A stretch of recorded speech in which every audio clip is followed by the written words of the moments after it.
Bien, acá estamos con esta segunda parte de la primera clase sobre las Fuerzas Armadas antes y después de la última dictadura cívico-militar. En la primera parte recorrimos un poco el antes y ahora nos quedaría para esta primera parte lo que sería el durante, ¿no? Siempre en estos términos burdos para que nos estemos entendiendo. Durante la última dictadura habíamos dicho que el consenso dentro de las fuerzas estuvo anclado en el reconocimiento de la guerra antisubversiva como capital político. Ahora bien, si en lo que concierne a la represión existía un formidable nivel de acuerdo dentro de las fuerzas, fueron dos las cuestiones que, muy por el contrario, dividieron aguas de forma prácticamente irreconciliable dentro de las filas militares en esta etapa. Por un lado, había una disputa bastante clara en cuanto al accionar, que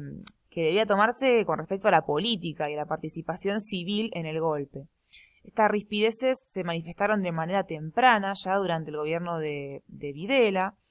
y lo que señala Paula Canelo, a quien vamos a tomar de referencia para este análisis, es que mientras los llamados politicistas buscaban imponer plazos para la reestructuración del sistema político, otros sectores eran más reacios a esta opción y se resistían, considerando que no había que imponer ningún tipo de plazo porque recordemos que cuando el golpe llega al poder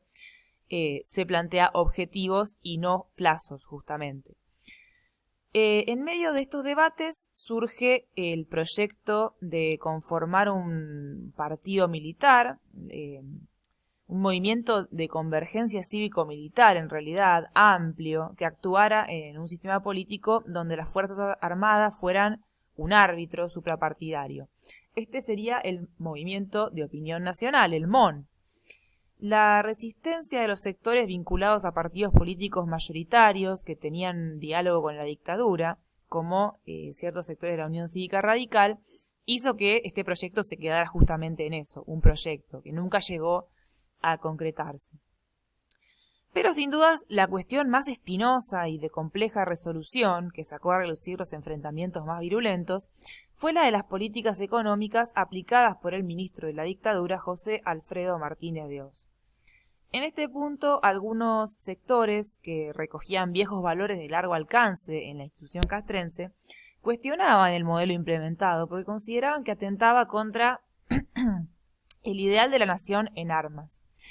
Este ideal que naciera a mediados del siglo XX dentro de las Fuerzas Armadas y que estaba vinculado con un proyecto soberano que necesitaba de la industrialización y del control de los recursos estratégicos por parte de los militares y se veía amenazado plenamente por la aplicación de políticas de corte liberal. La contradicción en este sentido era irresoluble. Mientras ciertos sectores planteaban que la Argentina debía volver a sus bases agrarias, todo esto nuevamente entre comillas, destruir la industria nacional, que solo había sido foco de la subversión y sostén del sindicalismo peronista, e incentivar la construcción de un mercado financiero, el ala nacionalista denunciaba estas políticas y sus posibles consecuencias negativas para la soberanía nacional. De más, no está nunca decir que lo que es el nacionalismo para este momento no es el mismo nacionalismo que a principios del siglo XX o a mediados del siglo XX. Es distinto, pero sí hay un cierto arraigo de estas tradiciones que pensaban que había que construir soberanía a partir de una industria bélica fuerte que entran en contradicción con el plan de Martínez de Oz. Pero no era este el único sector desde el cual llegaban las críticas, sino que desde el otro extremo, los ultraliberales como Álvaro Alzogaray sostenían que el plan de ajuste no era lo suficientemente ortodoxo y que por lo tanto era ineficiente para frenar la escalada inflacionaria que se vivía por esas épocas. La imposibilidad de profundizar un ajuste en la estructura burocrática estaba anclada en el hecho de que, más allá de las posturas ideológicas que pudieran adoptar, las Fuerzas Armadas en sí son parte de esa misma burocracia estatal y, por lo tanto, cualquier reducción presupuestaria en la misma podría afectar sus recursos. A pesar de la destrucción de la industria, el presupuesto militar durante los años del proceso se mantuvo bastante elevado. La paradoja nuevamente estaba lejos de tener solución. Muy pronto a estos cuestionamientos internos se sumarían los de otros sectores descontentos del amplio espectro civil. Entonces, el plan económico es lo que más disyuntivas estaba generando, porque los sectores agroexportadores, que inicialmente habían sido claramente aliados del régimen militar, empezaron ya para el 79 aproximadamente, 78, 79, a cuestionar el atraso cambiario producto del método de devaluaciones mensuales leves dictadas por la llamada tablita. Y así comenzaba a romperse la coincidencia de intereses, situación frente a la cual Martínez de Hoz logró conservar el poder,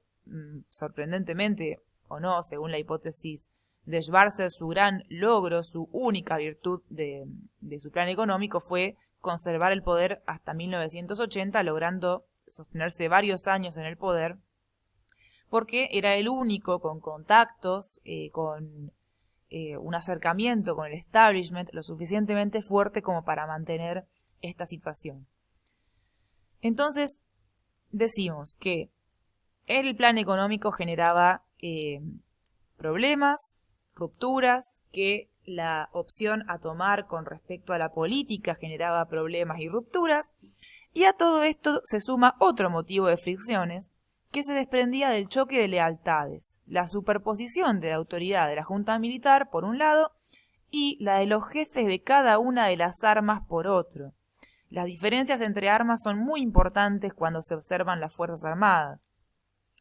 Así, lo que se produjo fue una eclosión de una serie de procesos de autonomía relativa donde, en casos particulares, se respondía a distintos líderes militares que daban incluso órdenes contradictorias. Este conflicto de obediencias, de filiaciones cruzadas, se extendería al periodo democrático con implicancias muy particulares que las vamos a ver en el próximo video. A partir de la salida de Videla y su reemplazo con Viola, acompañada casi en paralelo por el recambio de la cartera de Economía, en la cual Martínez de Hoz abandona su cargo y lo sucede Lorenzo Sigod, comenzó un proceso de descomposición de la legitimidad inicial del régimen que obligó a las Fuerzas Armadas a buscar variantes para mantener a la sociedad alineada detrás de su proyecto. Ejemplos claros de la apelación a la unión de la sociedad, al nacionalismo, principalmente mediante el uso de este sentimiento, fueron los conflictos con Chile, por la posesión de las islas situadas en el canal de Beagle, el Mundial de Fútbol del 78, el más emblemático, y finalmente la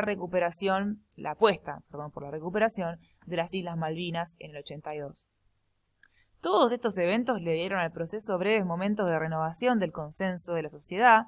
aunque nunca tan poderosos como lo que fue la aceptación de la lucha antisubversiva en los primeros años y de la recomposición del orden social. Sin embargo, para los años finales de la dictadura ya hay un consenso de que era preciso reconocer el final de la lucha antisubversiva, pasar a una nueva etapa, y que no hacerlo implicaba un cuestionamiento de su propia eficiencia. Entonces, el fracaso de todas estas apuestas, el fracaso relativo y finalmente el fracaso estrepitoso de Malvinas, terminaron de acelerar los tiempos políticos. El final de la dictadura, después de Malvinas, ya se empieza a vislumbrar en el horizonte cercano, y para las Fuerzas Armadas la transición, que ya ahora la percibían como algo inevitable, tenía dos condiciones ineludibles. Por un lado, la aceptación de la guerra antisubversiva y su legitimación por parte de la sociedad en su conjunto. Y por otro, tenemos la pretensión de continuar siendo un actor que tutelara la vida política de la Argentina como lo habían hecho desde 1930 en adelante. La primera cuestión implicaba el reconocimiento de la labor realizada por la institución castrense en lo que ellos mismos denominaban como la pacificación de la nación. Y con este objetivo elaboraron algunos documentos sobre el final de la dictadura, como el llamado Informe Final, de abril del 83, en el cual, luego de una descripción de lo que los militares consideraban los hechos de la subversión y los métodos que se habían aplicado para combatirla, se afirmaba que se había obtenido una victoria y que además ésta contaba con el consenso de la sociedad, a pesar del alto precio pagado. O sea, ellos reconocían el alto precio pagado, que ellos denominaban de esa manera,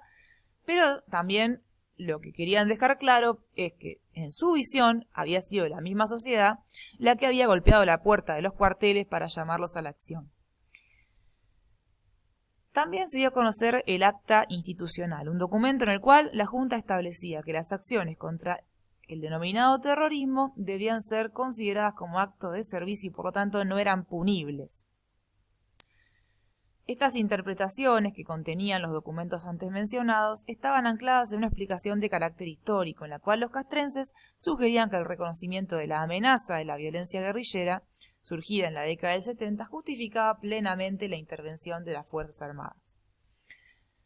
Bajo el pretexto de la existencia de dicha amenaza a la seguridad nacional, los procedimientos que suspendían transitoriamente las garantías constitucionales de los individuos tenían su razón de ser y, por lo tanto, juzgar a los miembros de las fuerzas por su accionar quedaba absolutamente fuera de la discusión. Este andamiaje memorial, pero a la vez legal, terminó de tomar forma con la sanción de la Ley de Pacificación Nacional, o mejor conocida como autoamnistía, previa a la retirada definitiva. Ahí admitían los militares la posibilidad de algún exceso, en razón del carácter particular que había asumido esta guerra interna, o guerra sucia como ellos la llamaban, pero dejando claro que no había arrepentimiento alguno respecto al accionar represivo.